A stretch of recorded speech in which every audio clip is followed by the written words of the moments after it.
একটা কথা বলবো রে। হ্যাঁ, একে তো সিঁড়ি দিয়ে উঠতে হলো আমাকে। মশা ঢুকে যাবে দরজাটা।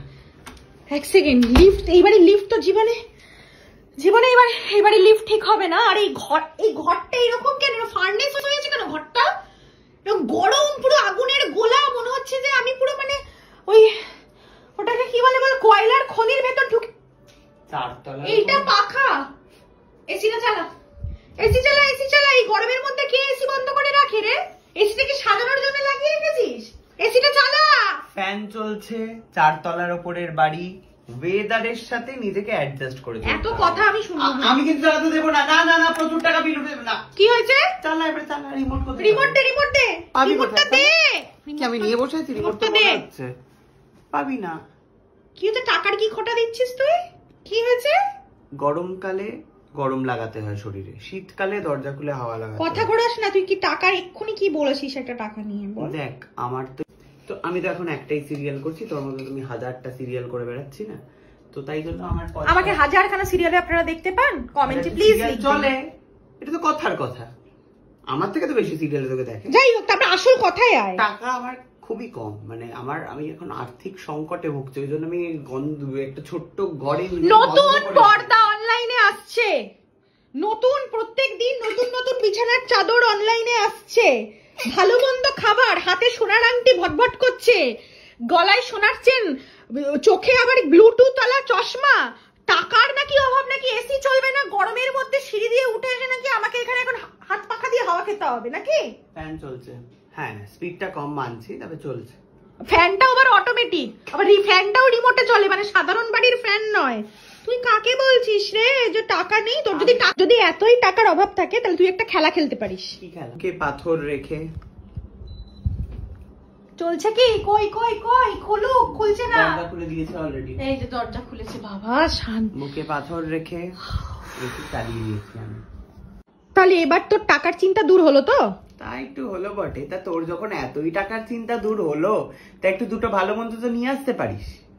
অথবা তোর ব্যাগটা তো একদিন আমার হাতে ছেড়ে দিবি। না না না না না, ব্যাগ নিয়ে যাবে না, ব্যাগ নিয়ে যাবে না। কি গো, তোমার কাজে লাগবে এই প্রেসার কুকারটা যেটা দিলাম? ব্যবহার করবে তো? ঠিক আছে, খোলো দেখি কিরকম।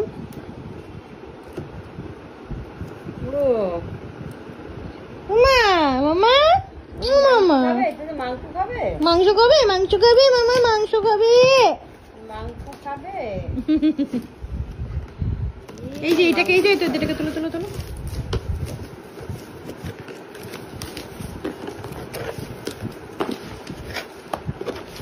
বই খাতা দিয়েছে কি সেগুলো? প্রেসার কুকারও কিভাবে ব্যবহার করতে হবে তারও বই দিয়েছে, সবাই জানে কি করে ব্যবহার করতে হবে। বাহ, ভালোই আছে। এর মধ্যে কিন্তু মাংস করে একদিন খাওয়াবে, বুঝেছো?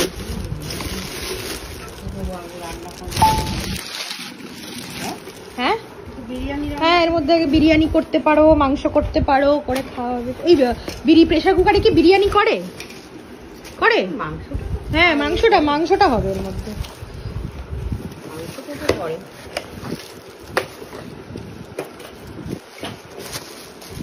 ভালো স্টিলের, চকচক চকচক করছে। বল কি বললি? ফাইনালি আমার ঘাড়ের যে খরচাটা আসার কথা ছিল পাঠিয়ে দিচ্ছি। নিজের আংটি নিজের আঙুলে বড় হয়েছে, তখন বলনি কেন? এখন বলে কি হবে? আমি কি দোকান থেকে চেঞ্জ করে আনতে পারতাম? চেঞ্জ আমি চাই না, আমার এটাই পছন্দ হয়েছে। এটাকে শুধু একটুখানি বাড়িয়ে দিতে বলছি, এটুকুও করতে পারবে না? আচ্ছা ঠিক আছে, এই করে দেবো, কিন্তু কি করে বড় করবো আমি বুঝতে পারছি না। মাঝখান থেকে কেটে দেবো, তাহলে টানলে বড় না। রূপোর দোকানে গিয়ে বললেই হবে এটাকে পিটিয়ে একটু বড় করে দিতে, তারা বোঝে, শ্যাকরারা জানে, সোনার দোকান রূপোর দোকানের লোক জানে। এই তোমরা কেউ আছো এখানে যারা সোনার উপর কাজ করো? এটাকে, এই আংটিটাকে একটু পিটিয়ে বড় করতে পারবে? চারিদিকে বোধহয় একটু জায়গা আছেও। মোটাই আংটিটা। হ্যাঁ, আংটির এটা বেসটা খুবই মোটা, এটা পেটালে একটুখানি পাতলা, একটু পাতলা হবে। আর একটু কমেন্টে বলবে দেবে, তাহলে দাও, তাহলে বাপু ঝামেলা বিদায় করি।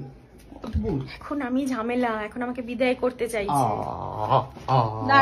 শোনা গো, না তুমি কেন ঝামেলা হতে যাবা? নতুন বিদায় করতে চাইছে। ও আমার ব্লগের জন্য একটু বলে দিই, সেটা হচ্ছে ওর ব্লগে আমি বলেছি, আমাকে তোমরা অনেকে বলেছো যে তোমার ভাইয়ের এরকম ঘাম লেগে গেল তো। হ্যাঁ গরম লাগছে আমার তো, ফ্যান এরকম একে চলে, এই গরমকালে কারণ ফ্যান একে চলে না, আমাদের ঠান্ডা লেগে যায়। হ্যাঁ বল কি বলছিস? সেটা হচ্ছে যে আমাকে অনেকে বলেছে যে তোমার ভাইয়ের এরকম অ্যাক্সিডেন্ট হয়েছে দিদি, তুমি কি জানো, তুমি যাও দেখা আসিসনি তো সত্যি কথা। না ওর ব্লগে সেটা দেখবেন, ওর ব্লগে আমি এক্সপ্লেনেশন দিয়েছি যে অ্যাকচুয়ালি কি ঘটেছে। আসিনি বলিস না, তাহলে আবার আমার ব্লগেও আমাকে সেম কথা বলতে হবে, তখন লোকের পরে বলবে দুজনের তো একই কন্টেন্ট কেন করছো, তাহলে আমাকে বলতেই হচ্ছে, আমি বলি না আমার ঠিক আছে। এখানে মা হচ্ছে সমস্ত কিছু খুলে খুলে দেখছে, আমি দেখিয়ে দিচ্ছি। প্রেরণা ইচ্ছা করে খুলেছে মা, কেন বলো তো, যাতে বিয়ে বাড়ি ফিয়ে বাড়িতে না দিয়ে যাই, বুঝতে পেরেছো? চালাক যা, তুমি চিনতে পারো, তোমাকে এ হাটে বেচে অন্য হাটে তোমাকে কিনে ফেলবে, বুঝতে পেরেছো? সাংঘাতিক। হ্যাঁ বল কি বলছিস? সব দেখিয়ে দিয়েছি প্রমাণ আমার ব্লগে, বল। আচ্ছা শোন, সেটা হচ্ছে যে তোর ব্লগে আমি বলেছি, এটা যদি বাস্ট করে প্রেরণা, ই মা কি বল, এরকম অলক্ষণে কথাবার্তা বলিস না। না মানে প্রেসার কুকার বাস্ট করে না, বল। বলছি যে কি বলছিলাম, হ্যাঁ তোর ব্লগে আমি এক্সপ্লেনেশন দিয়েছি, তোর ব্লগে যারা দেখবে তারা দেখতেই পাবে, কিন্তু তারপরেও আমি আমার ব্লগেও এক্সপ্লেনেশনটা দেবো, কারণ আমাকেই লোকে প্রচুর প্রশ্ন করেছে যে তোর এরকম ভাইয়ের অ্যাক্সিডেন্ট হয়েছে, তুমি কি জানো, তুমি কি দেখা করতে গেছো, খবর নাই করো, সেই জন্য বলছি। সেটা হচ্ছে অ্যাক্সিডেন্টটা হয়েছিল শুক্রবার দিন মাঝরাতে, শুক্রবার দিন মাঝরাতে হয়েছিল অ্যাক্সিডেন্টটা। শনিবার দিন ভোরবেলা আমি ফোন খুলে দেখি যে ওর মেসেজ ঢুকে আছে, টেক্সট ঢুকে আছে, এবং ওই গাড়ির ভাঙাচোরা ছবি আমার কাছে আছে। এবার সৌমির ভয়েস মেসেজও ঢুকেছিল মাঝরাতে, সেটা আমি সকালে শুনেছি। সৌমি বলেছে এরম হয়েছে, ওরা ভোর রাতে ফিরেছে, তুই কিন্তু সকালে উঠেই ফোন করিস না, কারণ ওরা ভোর রাতে ফিরেছে, তুই একটু বেলার দিকে ফোন করিস, বা সায়ক যদি ফোন করে তখন কথা বলিস, সেই জন্য আমি ভোরবেলা তোকে উঠে ফোন করিনি। প্লাস আমার শনিবার দিন সকালে ছিল শুটিং, তো শুটিং এও আমি বেরিয়ে গেছিলাম, শুটিং থেকে ফেরার পথে তোকে আমি ফোন করেছিলাম যে দেখা করবো, তুই বললি তোরা কালী পুজো দিতে যাচ্ছিস, ওই জন্য শনিবার দিন দেখা হলো না। রবিবার দিন আমার সকাল থেকে ছিল কাজ, সেটা সবাই জানে, আমার ব্লগেও আছে। সকালে আমি ফটোশুটে গেছি, তারপর ডাবিং এ গেছি, ওগুলো শেষ করে আমার প্রচন্ড শরীর খারাপ ছিল, আমি বাড়িতে এসে ক্যালফনকে ঘুমিয়ে পড়ে আজকে সকালবেলা আমি তোকে বলেছি দেখ তোর কি খবর, দেখা করবো, তুই শুটিং এ ছিলি, আমিও শুটিং এ ছিলাম, এই শুটিং করে ফিরে এসে তোর সাথে দেখা করছি। তার মানে এটা নয় যে আমি খবর জানি না বা দেখা করিনি বা কিছু, আমার নামে যেন কুৎসা না রটে। তোমার হাতে ব্যথা, তুমি এখানে চাপছো মানে। দেখি ধন্যবাদ, বন্দে মাতরম, অসংখ্য ধন্যবাদ। দেখি আমি প্রেসার কুকার লাগাতে পারি কিনা। এর রাবারটা আছে, এর রাবার যেটা থাকে, এই তো চাপলেই হয়ে যাবে। মায়ের হাতে জোর নেই না, ওই জন্য এই তো ফাটাফাটি। কিন্তু এই দাগটা কিসের দাগ? ও মা এই দেখো, কিন্তু এটা ও মা ব্যবহার করেছে, ও মা মা বাড়িতে ব্যবহার করেছে। মা লজ্জা করে না রে, তুমি ব্যবহার করার জিনিস দিয়ে গেলি, ব্যবহার করলি বাড়িতে গিয়ে, মাংস বিরিয়ানি বানিয়ে এখন দিয়ে যাচ্ছিস নাকি? হয়ে গেল প্রেসার কুকারের কাজ শেষ। ছি প্রেরণা, ছি। আর কত অপমান আমি সহ্য করব, আর কত? আটকাচ্ছে না, তুমি পারছো না, খুকু পারবে কেন? আমিও তো পারছি, তুইও তো পারছিস, আমিও পারবো। এই তো পয়েন্টে কিছু নেই, তোমার হাতে জোর নেই তাই। এই তো বলছি, আর কত অপমানিত হব? একটা ছোট ভাই দিদিকে যে কি পরিমাণ অপমান করে, মানে সেটা তো আপনারা দেখতে পারেন না। এতদিন আমাকে শুধুমাত্র পদে পদে অপমান করে গেছে এই ব্যক্তি, আমি এত কি করব এনে কেন? কাপটা কি সিঙ্কে? আমি পারবো না কাজ ফাজ করতে বাড়িতে এসে। এত কে খেয়েছে এটা?